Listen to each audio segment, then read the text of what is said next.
The average swim time for an Ironman 70.3 for a male age grouper is 39 to 40 minutes and 41 to 43 minutes for a female. But nobody wants to be average. So today we're going to give you some tips and tricks on how to train for your next triathlon swim. Yeah, we're going to give you some pointers to work on, where you can make the biggest improvements and some workouts that you can implement into your training so you can be faster than your average triathlete.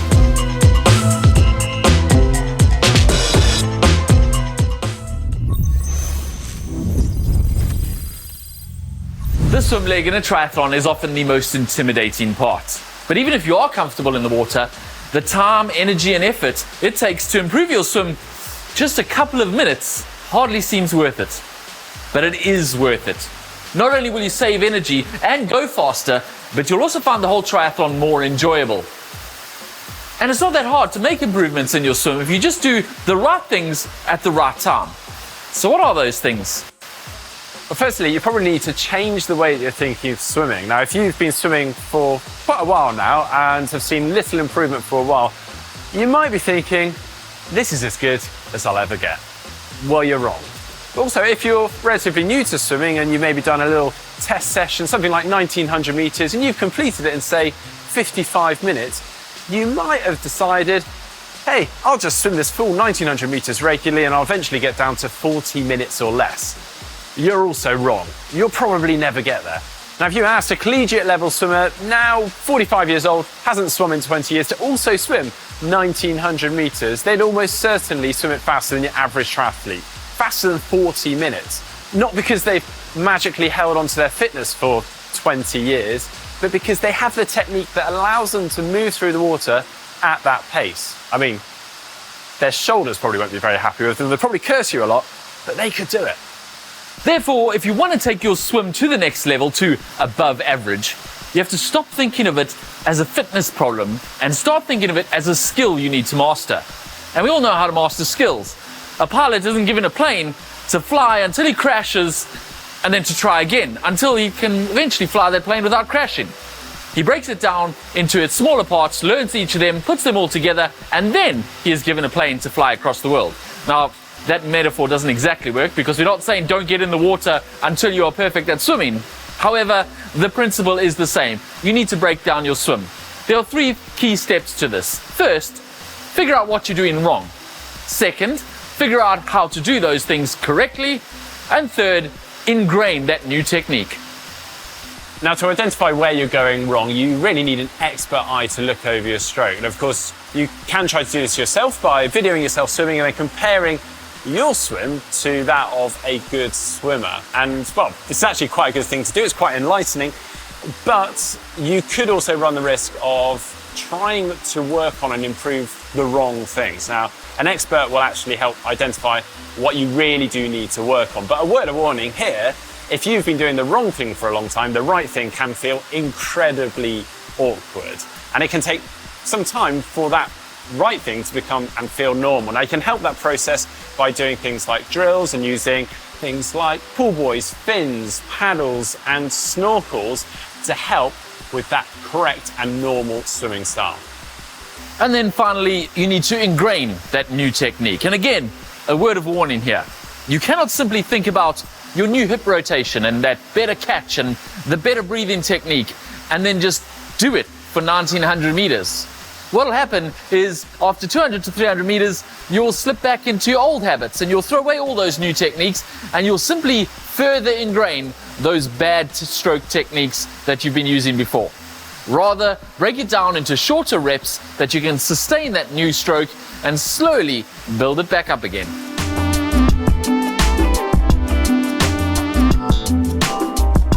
So it's the times, paces and sessions that will get you breaking that 39-minute or 41-minute barrier that will put you in the top half of the class.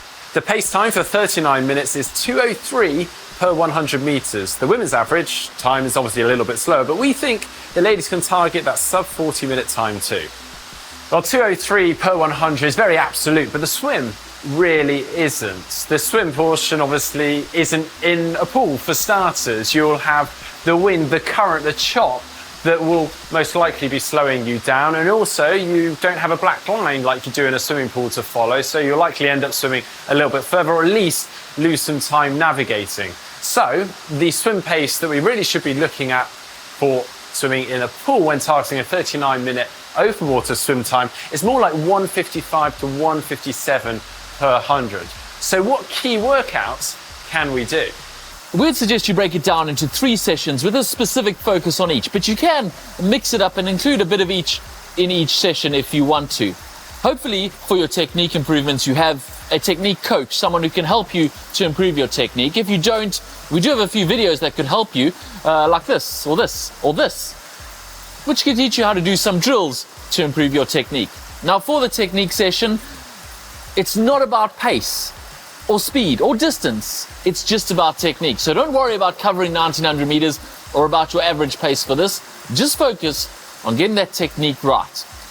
In a session such as this one, warm up with a 100-meter swim, then a 100-meter pull, then do 250 meters swim and 425 swim. For your main set, 3 sets of 6 by 50 meters as 25-meter drill, 25-meter swim. And then a 100-meter swim using the technique you just practiced with those drills. And warm down with 200 meters of your choice. Then we suggest an endurance session, because even as you improve your technique, you need to build up fitness to be able to sustain that. Now, this is on the most part going to be slightly slower than your race pace, and you may like to include using some toys like pool buoys, snorkels, paddles to make sure that you're holding the correct form as you go longer. So for warm-up, we've got 200 meters freestyle swim into 50 meters kick, and then another 100 meters nice and easy swim. Then in the main set, we've got 4 lots of 300 meters at a steady effort of around 210 per 100 meters with 30 seconds rest between each. And then into 4 lots of 100 meters at race intensity, 155 per 100 meters with 20 seconds rest between. And then into your warm down, 150 meters easy swim with some pull for a total of 2,100 meters. And finally, a race pace session to get that race pace and what it really feels like completely dialed in. Warm up with 200 meters of easy swimming, and then 8 by 25 meters as 1 fast, 1 easy with a 10-second rest. And then to your main set, 16 by 100 meters as 3 hard on that 155 pace and 1 easy pace with a 30 to 40 second recovery. And then your warm down as 4 by 50 meters of mixing, kicking and swimming for a total of 2,200 meters. A note on main set pacing. It is helpful to set a leaving time rather than a coming in time, because you can't often tell what time you're coming in until after you've stopped. So rather than setting 155 as your goal pace for that 100 meters, set a 210 leaving time. And then if you are coming in on 155 for each of those hundreds, you'll be getting around 15 seconds rest. Now, as we said already, swimming in the open water can affect your swim pace and is a bit of an added challenge on race day. So don't throw away all this hard work by making some silly mistakes in the open water come race day. Now, obviously, the best thing to do is just jump in the open water and practice some skills, but some of these skills can also be practiced in a swimming pool too. Yeah, like you can practice your sighting. Simply put a water bottle at the end of your lane and practice looking at it every time you swim down. Practice swimming straight by simply closing your eyes for a few strokes and making sure you are still swimming in a straight line. What could possibly go wrong? What could possibly go wrong? Exactly. And practice in your wetsuit. You can use your wetsuit in the pool, especially if it's going to be a wetsuit swim. Don't wait for race day to get in that wetsuit for the first time. Yeah, now good luck with your next race. And do let us know if you are an average swimmer or you're now an above average swimmer. Happy swimming.